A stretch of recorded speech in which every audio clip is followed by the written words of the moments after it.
ರಾಜ್ಯದಲ್ಲಿ ಭೀಕರ ಬರಗಾಲದ ಬಗ್ಗೆ ಈಗಾಗಲೇ ಬಿಜೆಪಿ ಒಂದು ಅಧ್ಯಯನದ ವರದಿಯನ್ನು ಕೂಡ ಕೊಟ್ಟಿದ್ದಾರೆ. ನಾನು ಕೂಡ ಹೋಗಿದ್ದೆ, ಅಧ್ಯಕ್ಷರು ಕೂಡ ಒಂದು ಟೀಮ್ ಮಾಡಿಕೊಂಡು ನಾವೆಲ್ಲ ಪ್ರವಾಸ ಮಾಡಿದ್ರಿ. ರೈತರು ಸಂಕಷ್ಟದಲ್ಲಿದ್ದಾರೆ. ಒಂದು ಕಡೆ ಕಾವೇರಿ ವಿಚಾರವಾಗಿ ಈ ಸರ್ಕಾರ ತಪ್ಪು ನಡೆಯಿಂದ ಸರಿಯಾಗಿ ವಾದ ಮಾಡದೆ ಕಾವೇರಿ ಜಲಾನಯನ ಪ್ರದೇಶದಲ್ಲಿ ಹಳೆ ಮೈಸೂರು ಭಾಗದಲ್ಲಿ ಬೆಳೆನೇ ಬೆಳೆಯೋಕ್ಕಾಗದೇ ಇರೋವಂಥ ಪರಿಸ್ಥಿತಿ. ಇನ್ನು ಉತ್ತರ ಕರ್ನಾಟಕದ ಭಾಗದಲ್ಲಿ ಮಳೆ ಕಡಿಮೆ ಆಗಿ ಮಧ್ಯ ಕರ್ನಾಟಕದ ಭಾಗದಲ್ಲಿ ಪೂರ್ತಿ ಬರಗಾಲ, ರೈತರು ಸಂಕಷ್ಟದಲ್ಲಿದ್ದಾರೆ. ಆದರೆ ರಾಜ್ಯ ಸರ್ಕಾರ ಇದುವರೆಗೂ ಒಂದೇ ಒಂದು ನಯಾ ಪೈಸೆನೂ ಬಿಡುಗಡೆ ಮಾಡದೆ ರೈತರಿಗೆ ದ್ರೋಹ ಬಗೆತಾ ಇದೆ. ಇನ್ನು ಬರಗಾಲ ಅಂತ ಘೋಷಣೆ ಮಾಡಿಲ್ಲ. ನಾಳೆ ಏನೋ ವರದಿ ಏನೋ ಬರಗಾಲದ ಬಗ್ಗೆ ನಾಳೆ ಪರಮೇಶ್ವರ್ ಅವರು ಸ್ಟೇಟ್ಮೆಂಟ್ ಕೊಡೋರಿದ್ದಾರೆ. ನಾಳೆ ಯಾವ ಪುರುಷಾರ್ಥಕ್ಕೆ ಸ್ಟೇಟ್ಮೆಂಟ್ ಕೊಡ್ತೀರಾ? ನೀವು ಬರಗಾಲನ ಅಂತಲೇ ಘೋಷಣೆ ಮಾಡ್ದಿರಾ ಸ್ಟೇಟ್ಮೆಂಟ್ ಮಾಡಿ ಏನು ಉಪಯೋಗ? ಅದರಿಂದ ಸ್ಟೇಟ್ಮೆಂಟ್ ಮಾಡಿದ್ರೆ ನೀವೇನು ಹಣ ಬಿಡುಗಡೆ ಮಾಡಿದ್ದೀರಾ?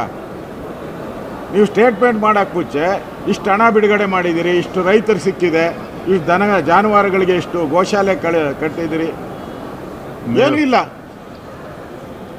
ಇಲ್ಲ. ಬರೀ ಸ್ಟೇಟ್ಮೆಂಟಲ್ಲೇ ಸರ್ಕಾರ ನಡೆಸ್ತಾ ಇದ್ದಾರೆ ಇವರು. ನಾವು ವಿಧಾನಸಭೆ ಒಳಗಡೆನೆ ಇದನ್ನು ಚರ್ಚೆ ಮಾಡಬೇಕು ಅಂತ ನಾವು JDS ಅವ್ರ ಜೊತೆನೂ ಕೂಡ ಮಾತುಕತೆ ಮಾಡಿದ್ದೀರಿ. ಕುಮಾರಣ್ಣವ್ರ ಜೊತೆನೂ ಕೂಡ ಸಮನ್ವಯ ಸಮಿತಿಯಲ್ಲಿ ಮಾತಾಡಿದ್ದೀರಿ. ಇವತ್ತು ರೇವಣ್ಣವರು, ನಮ್ಮೆಲ್ಲ ಕೃಷ್ಣಪ್ಪನವರು ಎಲ್ಲರೂ ಕೂಡ ನಾವು ಇವತ್ತು ಚರ್ಚೆ ಮಾಡಿದ್ದೀರಿ. ನಿಲುವಳಿ ಸೂಚನೆಯೂ ಕೂಡ ಸನ್ಮಾನ್ಯ ರೇವಣ್ಣವರು ಇವತ್ತು ಬರಗಾಲದ ಬಗ್ಗೆ ಕೊಟ್ಟಿದ್ದಾರೆ.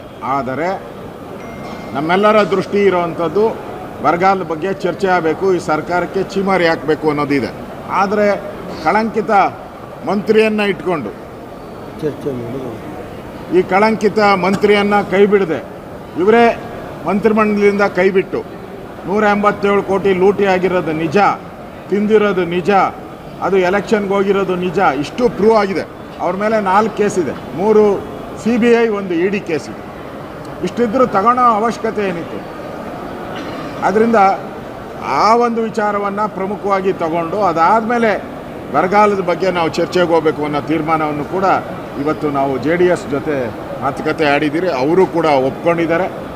ಈ ಒಂದು ಭ್ರಷ್ಟ ಸರ್ಕಾರ, ಕರಪ್ಟ್ ಸರ್ಕಾರ, ಭ್ರಷ್ಟಾಚಾರಿಗಳಿಂದ ತುಂಬಿರೋ ಸರ್ಕಾರ ತೊಲಗೋವರೆಗೂ ನಮ್ಮ ಹೋರಾಟ ಮುಂದುವರಿತದೆ. ಇವತ್ತೂ ಕೂಡ ನಾವು ನಾಗೇಂದ್ರ ಅವರನ್ನು ವಜಾ ಮಾಡೋವರೆಗೂ ಇವತ್ತು ಕೂಡ ಧರಣಿಯನ್ನು ಮಾಡ್ತೀರಿ.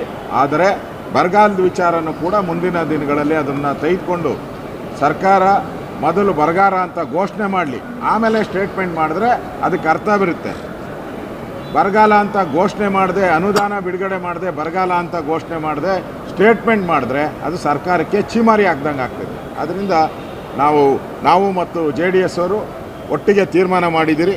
ಇವತ್ತು ಕೂಡ ನಾವು ನಾಗೇಂದ್ರನ್ನು ವಜಾ ಮಾಡಿ ರಾಜ್ಯ ಸರ್ಕಾರದ ಬೊಕ್ಕಸಕ್ಕೆ 187 ಕೋಟಿ ವಾಪಸ್ ಬರಬೇಕು. ಅಲ್ಲಿವರೆಗೂ ನಾವು